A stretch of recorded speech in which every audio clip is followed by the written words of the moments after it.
The wife of Ehsan Mazandarani, the editor of Farhikhtegan newspaper, who was recently arrested, spoke with the president and requested for the case of her husband to be dealt with. Following the broadcasting of a TV series called Fitile, a number of Turkish speakers who were offended by the show formed a gathering on the 9th of November 2015 in various cities including Tabriz, Urumiyeh, Zanjan and Ardabil.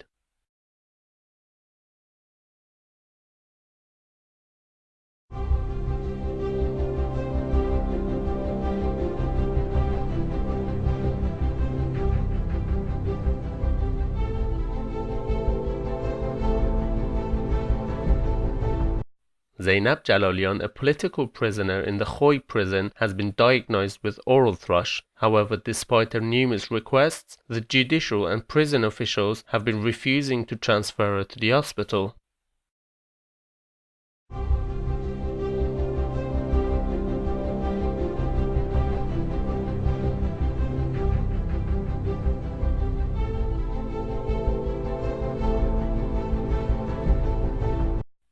Jafar Azimzadeh, a labor activist, recently introduced himself to the prison in order to serve his 6 years imprisonment sentence.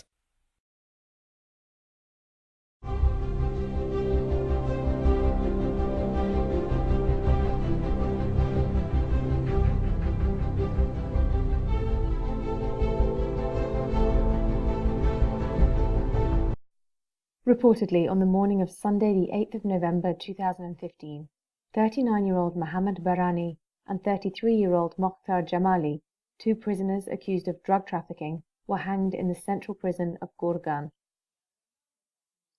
The security forces and the police have asked the family of Nima Kubanani not to hold a ceremony of commemoration for his death. Nima Kubanani was a young left-wing activist and a lawyer who recently passed away. On Monday the 19th of November 2015, an individual sentenced to death was executed in public in the city of Khoy in the western Azerbaijan province. According to the Attorney General of the Kerman province, the public and the revolutionary prosecutor of the city of Baft announced that 3 people charged with rape were executed in the city of Baft. Furthermore, on Wednesday the 11th of November 2015, 2 civil activists by the names of Saeed Soltani and Maqsood Basirpour were arrested by the security forces in the cities of Jalfa and Malkan in the East Azerbaijan province.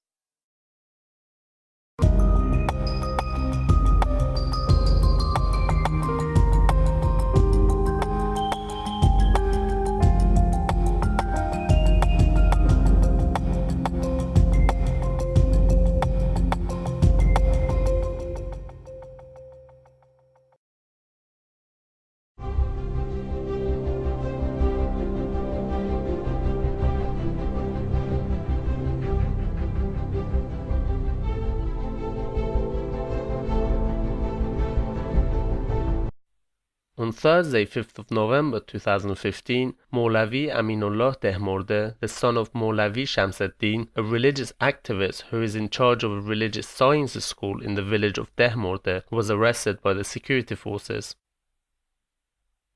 Faran Hesami, a professor at the online Baha'i University in Iran, was returned back to prison after the period of his leave had expired. During the past week, Siavash Ali Khani, one of the active members of the Irfan Halqa path in the Shahrikot city, was sentenced to 2 years imprisonment. It has been a week since 13 Christian converts were arrested in the Varamin city. Their current location still remains unknown. Furthermore, Mamusta Sayyed Taha Karimi, a Sunni preacher of the city of Mehabad, was arrested along with 11 of his students. There is yet no exact information available regarding his sentence, reason for his arrest, and his current location. The office of Ayatollah Yusuf Sanei in Najafabad of the city of Esfahan was attacked by a number of unknown individuals. According to an authority from his office, no one was injured during this incident.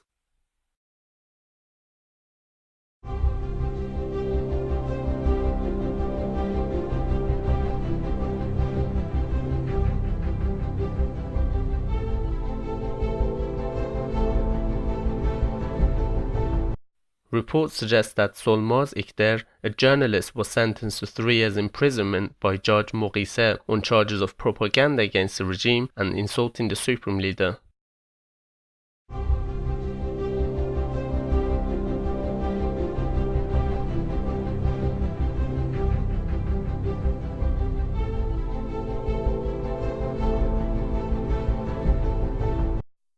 Iran's Social Deputy of NAJA announced that the number of patrol guards have increased by 40 times. The chairman of the Social Committee of Tehran City Council spoke about the selling and purchase of newborn babies in the southern region of Tehran. He emphasized that these babies are being sold for 100 to 200,000 tomans due to having various illnesses.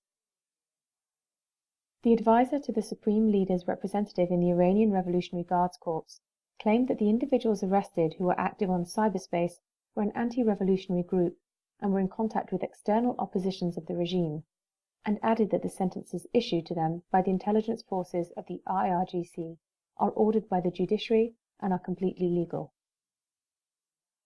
The strategic deputy representative of the judiciary informed of the increased number of cases of rape in Iran.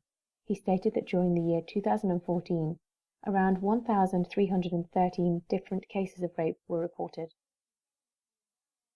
Reportedly, Iran's head of preventive police referred to the increased use of electronic devices by the police and stated that in order to provide a better service to people and prevent criminals from escaping, video conferencing systems are set up in police stations for interrogation of suspects.